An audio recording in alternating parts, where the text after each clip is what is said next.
Welcome back to DVC Weekly. This is episode 234. We've done this 233 times already? I can't believe it. My name is Jason Ropoli. I'm the broker of Buy and Sell DVC. I'm here with Scott Ferrioli. I'm the owner of DVC-Rental.com and Buy and Sell DVC.com. And today is July 30th, 2025. So the 11-month window from today is going to be June 30th, 2026. And the 7th month window from today is going to be February 30th, 2026. That may or may not be correct. It's probably March 1st, 2026, yep. I'm guessing. Should be March 1st, yeah, because as you know, no February 30th. And just remember, we're on Facebook, we're on YouTube, of course, we're on Instagram, Twitter. It's technically TikTok, which TikTok has not been done really much in a while, but it's still all on there. Anywhere on social media, you can find us. And remember, you can always email any questions that you have, because DVC is a lot of gathering of information. If you have questions, you can always email me, Jason at buyandsell.dvc.com. I don't know how general questions work, like on the DVC-rental side. Normally, you can email requests at DVC-rental.com. With the plural S, requests. Perfect.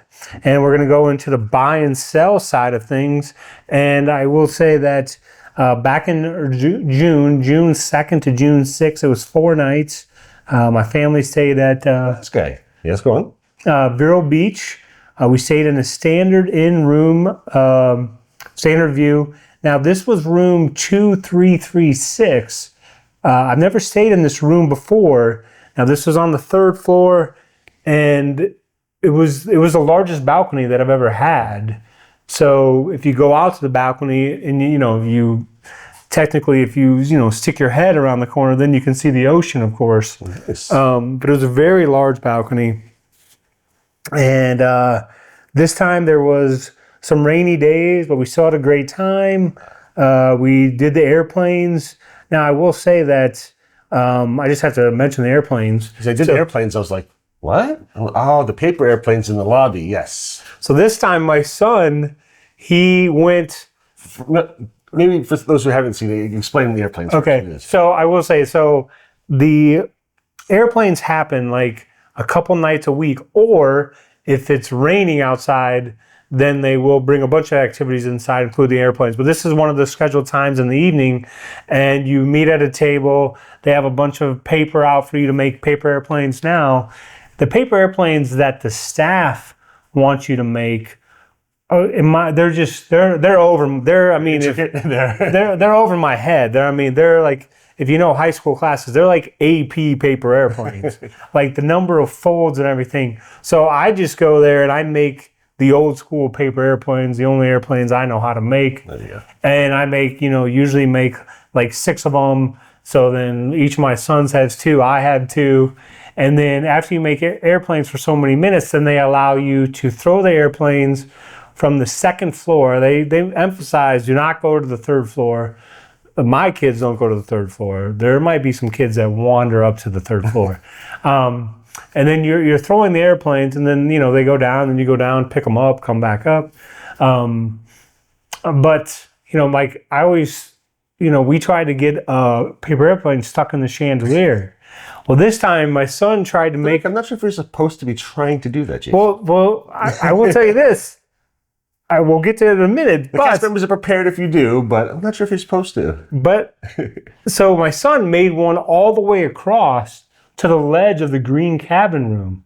Oh. Now, I've never seen that before, so then I wanted to do that. So then I finally did that. And then my son actually got one stuck in the chandelier. So we've had airplanes stuck in the chandelier before that have lasted. They've been up there 3 to 4 months because people posted on there. Now they have I call it a tool. It's like something that extends basically 40 feet. And the next day the guy came and he basically got everything down within like 5 minutes. Huh. So I don't know if that, Because of Jason, they had to go out and purchase this special tool to get the airplanes out. So now they take care of that right away. Everything comes down immediately. So there doesn't appear to be an issue with trying to get it stuck in the chandelier. Okay, good. And then I will say, my tip is if you're going to the campfire, keep in mind the campfire says it starts at 8:30, but you're not going to be making marshmallows until about 8:56 because they have about 25 minutes of songs. So if you're kind of songed out for the day or you're prone to getting bit by the bugs, you may want to show up last minute. And I would recommend bringing your own marshmallows because then after your first one, you don't have to wait in line to get another marshmallow. And I will say that seems to be happening a lot. There's a lot of people with their own marshmallows. Let's see, what else was I going to say? No CMs and bugs. I had 0 bites. My 15-year-old had 0 bites. I always get bit. My 13-year-old had 2 bites, and my wife had some bites, but nothing too crazy. So let's see, what else was I going to say here? I don't know. You got some stuff here. I see your skin. Oh my gosh! You got a lot of stuff sent up here. You're very chatty today. So I will say that with the rain and everything, we did look at 3 houses in the area, and I will say that. And the reason I mention is because shopping for DVC or shopping for a home, shopping for DVC is way easier because with DVC, it's understanding the program. It's understanding how it works. It's a point system.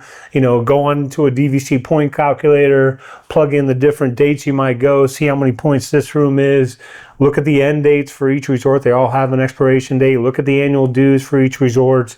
Maybe you want to know, how big is the resort? Is there a lot of rooms there? What type of availability is there going to be under 6 months? Like it's all understanding the program, and then it's just using the points. Yeah. With a home, it's more of looking at the home, feeling the home. Does it feel like, do we want to change the flooring here? Do we want to do this? We want to be in this neighborhood. It's close to here. It's a lot more concerns because you got to worry about, how's the AC, the hot water, the roof. Every house is different. With the DVC system, once you understand it, everything is the same. I mean, it's all locked in. So once you get the DVC system, it's really, really simple to go through everything. We're buying a house.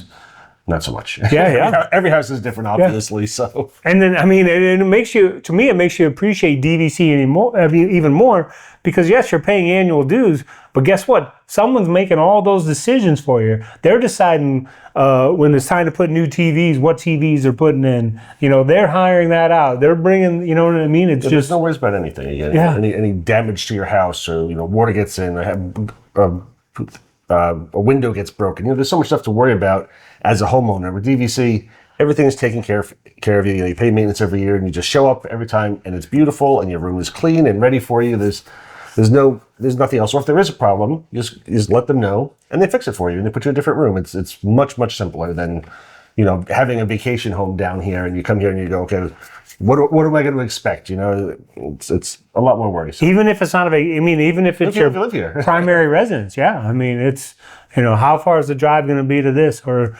this? What are the what's the neighborhood like? Is it active? Is it so?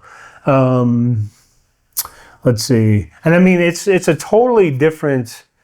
The real estate market is totally different in that area versus Orlando. I mean, there's not like Orlando is, I think it's up to like 40% renters now with so many apartments in the city, whereas Vero Beach doesn't have the apartments, they don't have the storage units, they don't have the car washes, and they still have a lot of homes with new construction. So you have someone selling a home that's 5 years old, and they're competing with some, new construction. So there's a lot of deals down there. You find anything that tickled your fancy? So I will say that I did find a neighborhood that I did like the most. Okay. So, but we're not buying anytime soon. But yeah, I did. We looked at one neighborhood because it comes down to like well, first of all, like I'm an HOA person versus a non-HOA person. I don't know if you are or. I wasn't, before I moved here, I'd never been in an HOA. Then it's HOA here, and it's like, while the HOA can be a real pain in the butt sometimes, I mean, it really helps out keep the neighborhood nice and keep people from letting their houses fall apart or park on their lawns or do stuff to it. And truthfully, down in that in the Sebastian Vero Beach area, I feel like an HOA might be the best idea, because I've driven by some of the houses there, and there are some areas that have let themselves go a bit. So if you're able to find an HOA in that area, might be a very good idea. I mean, it's interesting that because you have some homes that are right on the river. I mean, and again, it's very mixed down there. Well, I'm just going to speak of one. $1 billion. Yeah. I mean, like you have homes. I'm just going to speak of this one because there's one realtor on Vero Beach. So like his mom owned a home right on the river, right? And that he loved it. Growing up there, everything. Well, then like her property was in demand, not for the home but for the land. So she sold it, for big money. And then the person came in, took the house down, builds this huge house. So yeah, you have homes, because there's some areas down there where you can be in a home and one side's the riverside and the other side's the ocean side. I mean, you're talking like 33 million for some of these homes. And then you have a lot of homes down there that now they have the metal roofs, which I don't know if you've seen a lot of homes with the metal roofs, but I mean, I just love, they look so good. So, but back to what you're saying, I did find one that I like, because I like the neighborhood. They don't allow any fences unless you have a pool, and then it's a little black fence, so everything looks good. It's a lot of landscaping. It's a lot of one-story homes, 3-car garages.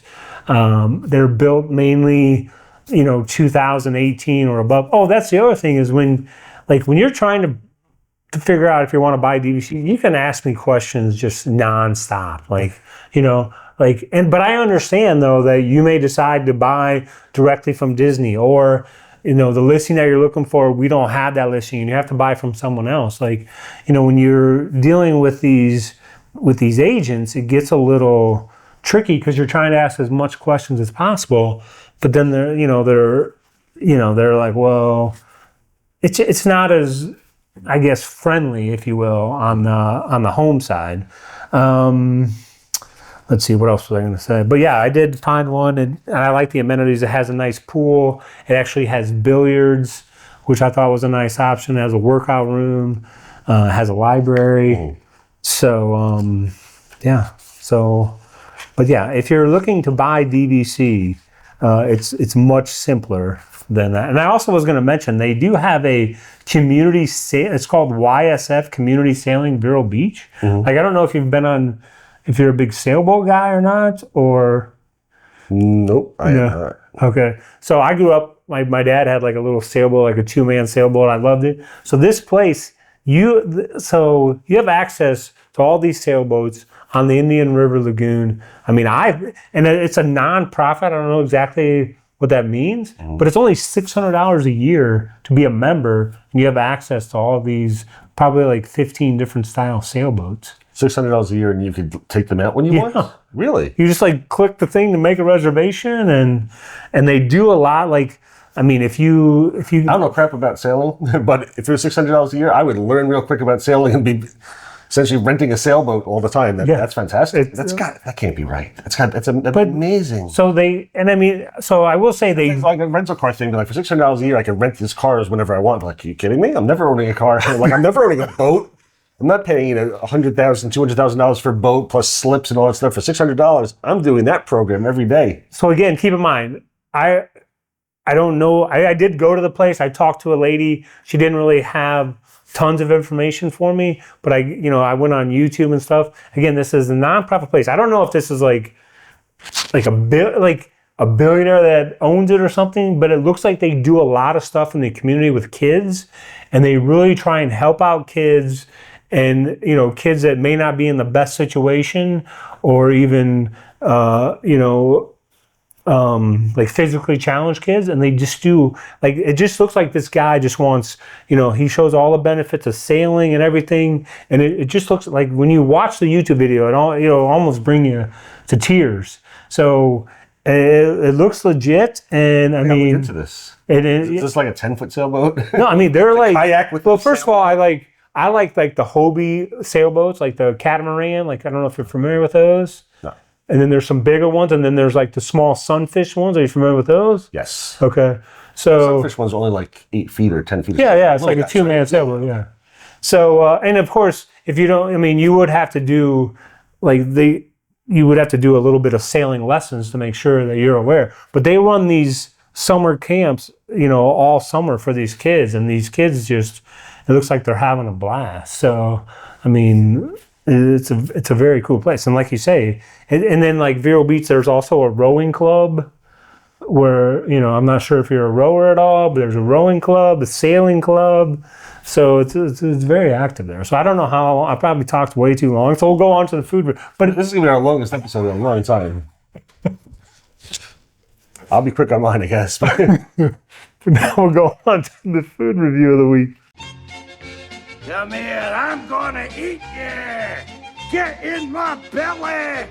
So, for today's food review, we were lucky enough to have dinner with Cassandra and her family at a couple weeks ago at Whispering Canyon at Disney's Wilderness Lodge, which is also Copper Creek and Boulder Ridge.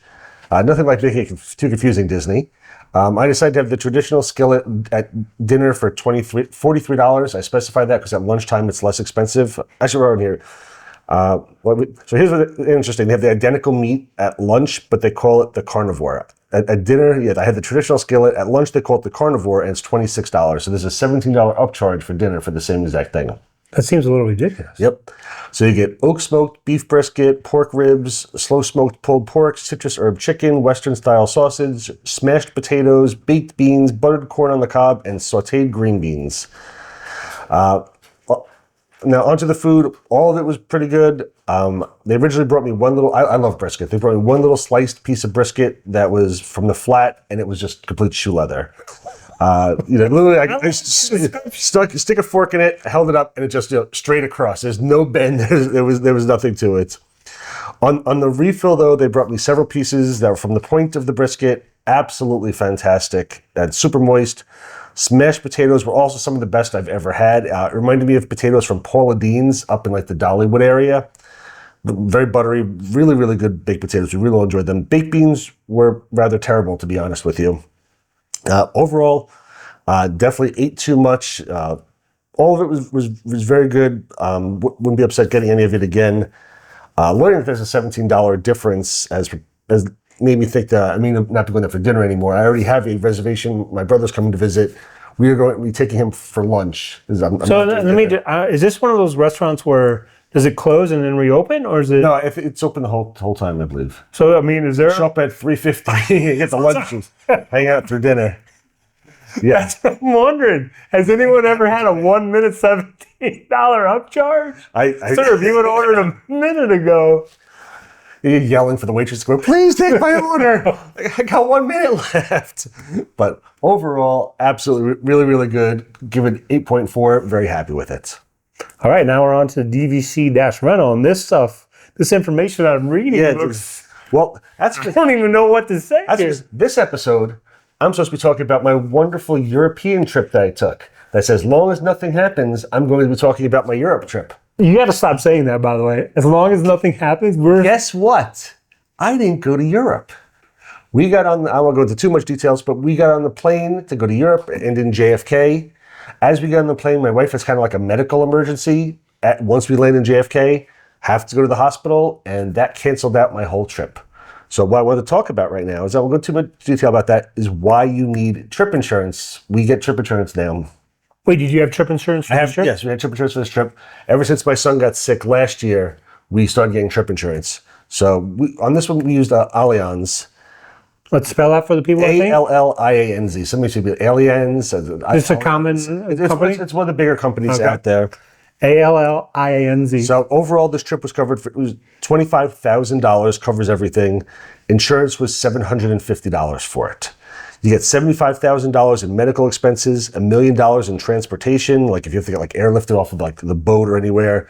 Baggage coverage of $2,000, trip interruption of $8,250, baggage delay, if your bag is delayed, up to $600, travel delay, $1,600. So my wife had to go to the hospital, have an operation. We had to stay in a hotel for several days. We have to take to cancel all of our excursions. We lost all money for the airfare going there, booked new airfare coming home. Now, nothing is complete with this yet, but everything should be covered because we have this travel insurance. And I mean, the medical bills alone, I think, are in the $30,000 to $40,000 range. So Trip insurance, again, this was up to $25,000 for the trip and $750. And again, $75,000 in medical expenses. So if you're in the hospital, you need surgery, you have to stay there, you are covered. So again, for only $750, I highly, highly recommend travel insurance. Now, I will tease a little bit on the next episode. We did a little bit of a makeup trip, changed things up definitely a bit. So I'll talk about that next week. And I mean, I don't know if we want to mention, but a couple months ago, it was very popular, the Netflix show about a cruise. Did you? The poop cruise? The Carnival Poop Cruise? Yes, I as soon as that came on Netflix, I'm like, oh, I'm watching the Carnival Poop Cruise. That's it. I remember sitting there. I remember where I was. I remember. Wait, you remember when it happened? I remember when it happened. Oh, you did? Oh, I remember. I was all about it when it was happening. It was in the news, and I was watching and hearing about it. It was a little different than from what originally I heard, that there was like pooping, like all stuff like coming down the walls, like this. Everything was backed up. The Netflix episode, I don't think mentioned it coming like down the walls and stuff, but check out the Netflix poop cruise if you had a chance. It's definitely interesting. I don't know if those people had insurance or not. I only watch like you should watch YouTube highlights. It's super fast. It's like I think like an hour or less. It's very interesting to watch. Very like sad, It's very sad that it happened. I mean, the stories, the people telling you, again, like they're all laying outside, like it was like a hostel area. Like they got beds outside, like on the decks, and we just put like little, say up like their little camps together, and groups are like breaking off. It was like Lord of the Flies almost. It sounded really. And then like what I saw was like somebody on the cruise decided, these people are going through a lot. Let's have open bar for a little bit. And that turned into fights and all sorts of drama. They opened bar for just a couple hours, and then people are just drinking their brains out. So then people are getting sick, and they've got to go to the bathroom more, and there's no working toilets. And now you've got people who are. It became worse. Check out the Netflix special. Hopefully, your cruise is much better than I got something coming up. I'll tell you what this vacation I went on was definitely much better than the Carnival Poop Cruise. All right. On that note, we better stop talking about that. We'll see you next week. Thank you so much for watching, and I hope you enjoyed this extra long episode.